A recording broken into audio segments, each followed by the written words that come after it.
नमस्कार, आप देख रहे हैं चैलेंज न्यूज। मैं नरेश शर्मा। आइए देखते हैं दिन भर की खास खबरें मेरे साथ। महाराष्ट्र में कोरोना वायरस के डेल्टा स्वरूप से संक्रमित अब तक 66 मरीज मिले हैं और उनमें से 5 की मौत हो चुकी है। इन 66 मरीजों में से कुछ ने टीके की दोनों खुराक ले रखी थी। राज्य के स्वास्थ्य विभाग ने शुक्रवार को ये जानकारी दी।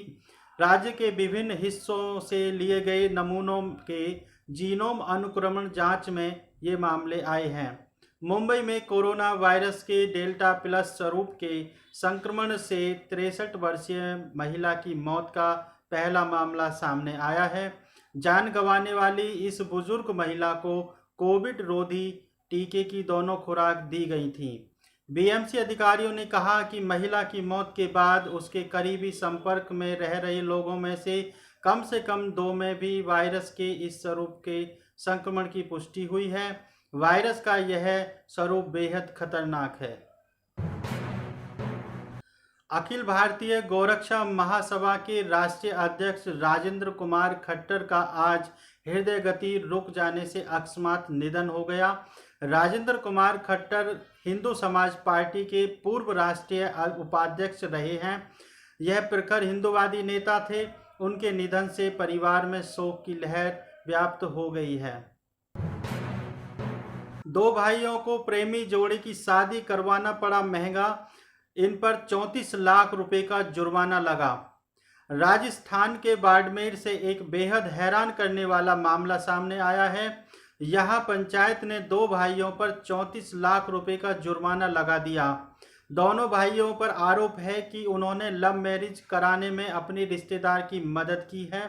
बता दें कि मानवाधिकार आयोग ने खुद इस मामले का संज्ञान लिया है। आयोग ने बाड़मेर के डीएम से इस मामले पर रिपोर्ट तलब की है। इसके अलावा पुलिस ने भी इस मामले में केस दर्ज कर लिया है। गौरतलब है कि इन 2 भाइयों के चचेरे भाई की बेटी ने कुछ समय पहले लव मैरिज की थी। विजय माल्या का किंगफिशर हाउस 52 करोड़ रुपए में बिका। आखिरकार भगोड़े कारोबारी विजय माल्या का किंगफिशर हाउस बिक गया। इसे हैदराबाद के प्राइवेट डेवलपर्स सेटर्स रियल्टर्स ने 52 करोड़ रुपए में खरीदा। किंगफिशर हाउस को डेट रिकवरी ट्रिब्यूनल डीआरटी ने बेचा। बिक्री भाव अपने रिजर्व प्राइस 135 करोड़ रुपए का लगभग 1/3 है। इस बिक्री के बाद माल्या से अब तक 7302 करोड़ रुपए की वसूली हो चुकी है। यह प्रॉपर्टी किंगफिशर एयरलाइंस का हेड ऑफिस रहा था। माल्या की एयरलाइंस कंपनी अब बंद हो चुकी है। कंपनी पर SBI, state bank of India के नेतृत्व वाली बैंकों का करीब 10,000 करोड़ रुपए बकाया है। भारतीय मूल की पायलट कैप्टन जोया अग्रवाल को संयुक्त राष्ट्र में महिला प्रवक्ता नियुक्त किया गया। एयर इंडिया की पायलट कैप्टन जोया अग्रवाल को संयुक्त राष्ट्र में महिला प्रवक्ता नियुक्त किया गया है। जोया को यह जिम्मेदारी जनरेशन इक्वलिटी के तहत सौंपी गई है। जोया ने कहा कि संयुक्त राष्ट्र महिला जैसे मंच पर देश और एयर इंडिया के ध्वजवाहक का प्रतिनिधित्व करना उनके लिए बड़ी उपलब्धि है। भारत का नाम होने से वह सम्मानित महसूस कर रही हैं। उन्होंने अपनी उपलब्धियों के लिए भारत सरकार और एयर इंडिया को धन्यवाद दिया। दिल्ली में आज रात से बाहरी वाहनों की एंट्री पर रोक लग जाएगी। स्वतंत्रता दिवस पर नोएडा गाजियाबाद में रूट डाइवर्ट। स्वतंत्रता दिवस के मद्देनजर 14 जुलाई की रात 10 बजे से 15 अगस्त की दोपहर तक भारी वाहनों की दिल्ली में एंट्री बंद हो जाएगी। गाजियाबाद और नोएडा के 7 बॉर्डरों से भारी वाहनों को दूसरे रास्ते के लिए मोड़ दिया जाएगा। इससे Noida, greater Noida expressway, peripheral expressway समेत दूसरे रास्तों पर वाहनों का दबाव बढ़ने के आसार हैं।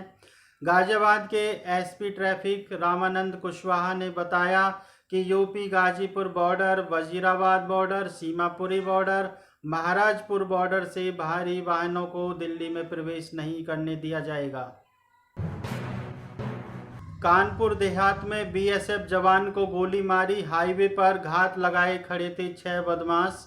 कानपुर देहात में बदमाशों ने बीएसएफ जवान को गोली मार दी। जिससे वह गंभीर रूप से घायल हो गए। शुक्रवार देर रात हाईवे पर हथियारबंद 6 बदमाशों ने जवान को रोक लिया था। उसके बाद जमकर मारपीट की, 26,000 रुपये और सोने की चैन लूट ली। विरोध पर गोली मारकर फरार हो गए। राहगीरों की सूचना पर पुलिस मौके पर पहुंची। पुलिस ने घायल जवान को पीएचसी में एडमिट कराया। हालत गंभीर होने पर शनिवार सुबह उसे जिला अस्पताल रेफर कर दिया गया। 10,000 फर्जी वोटर कार्ड बनाने का मामला, हैकर विपुल और अरमान को रिमांड में लेकर पूछताछ करेगी एसटीएफ। चुनाव आयोग की वेबसाइट हैक करके फर्जी वोटर कार्ड बनाने वाले मामले की जांच अब एसटीएफ और अन्य सुरक्षा एजेंसियां मिलकर करेंगी। एजेंसियों ने सहारनपुर की साइबर सेल से पूरे मामले की जानकारी और रिकॉर्ड मंगवाया है। पुलिस अब पकड़े गए आरोपी विपुल सैनी को रिमांड पर लेकर पूछताछ करने की तैयारी कर रही है। शुक्रवार को दिल्ली से आरोपी विपुल के दूसरे साथी अरमान मलिक को भी गिरफ्तार कर लिया गया। वहीं इलेक्शन कमीशन का कहना है कि उसकी वेबसाइट हैक नहीं हुई है। कर्मचारी ने यूजर आईडी पासवर्ड किसी को दिया था। और अंडर 19 वर्ल्ड कप जिताने वाले कप्तान उन्मुक्त चंद ने भारतीय क्रिकेट से संन्यास लेने की घोषणा की। भारत को अपनी कप्तानी में 2012 में अंडर 19 क्रिकेट वर्ल्ड कप का खिताब दिलाने वाले उन्मुक्त चंद ने भारतीय क्रिकेट से संन्यास लेने का फैसला किया है। 28 साल के बल्लेबाज ने कहा कि वे विदेश में मौके तलाशेंगे। माना जा रहा है कि वे अब अमेरिका के लिए इंटरनेशनल क्रिकेट खेल सकते हैं। मशहूर कॉमेडियन जॉनी लीवर 64 साल के हुए। बॉलीवुड के पहले स्टैंड अप कॉमेडियन कहे जाने वाले जॉनी लीवर आज पूरे 64 साल के हो चुके हैं। आज एक्टर करीब 350 से ज़्यादा फिल्मों में बेहतरीन परफॉर्मेंस की छाप छोड़ चुके हैं, जिनके लिए उन्हें 13 बार फिल्म फेयर अवार्ड में नॉमिनेशन मिल चुका है। हालांकि ये कम ही लोग जानते हैं कि कॉमेडियन और एक्टर जॉनी का बचपन काफ़ी संघर्षों में बीता था।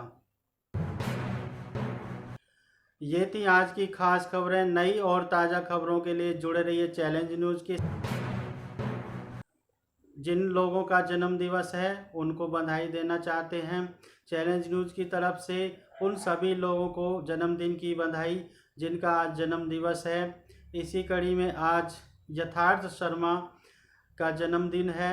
यथार्थ शर्मा को चैलेंज न्यूज़ की तरफ से बहुत बहुत बधाई, ढेरों बधाइयाँ, शुभकामनाएं। हम ईश्वर से प्रार्थना करते हैं कि आप अपने सभी सपनों को साकार करें, आप अपने जीवन में खुश रहें, तरक्की करें। बहुत बहुत धन्यवाद। नमस्कार।